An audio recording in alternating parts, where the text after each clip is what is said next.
વારા બોલવાની જરૂર નથી. હું વારા ફરતી વારા બધા સ્ટેજ ઉપર દર્શન કરવા લાવું અને બે હાથ મૂકીને આશીર્વાદ આલું. જા તથાસ્તુ. કાલથી તું સુખી.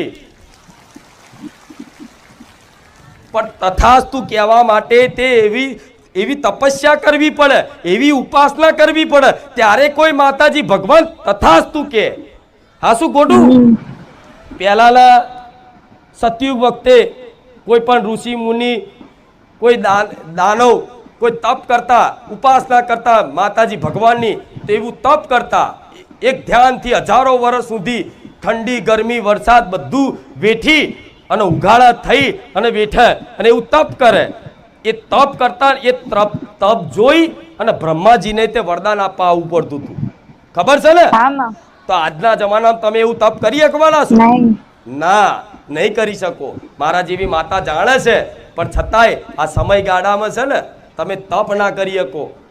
તમે તપ ના કરી શકો, તમે હરખું યજ્ઞ ના કરી શકો, હરખું દાન નહીં કરી શકતા. આજનો સમયગાળો એવો છે, દાન નહીં કરી શકતા. વ્યક્તિઓને દાન કરવું છે, પૈસા છે, દાન કરવા માટે સમય છે, છતાંય એમના હાથમાંથી છૂટતું નહીં. હા શું ખોટું? નહીં છૂટતું. હું માતા જોડું છું. કઈક લોકો એવા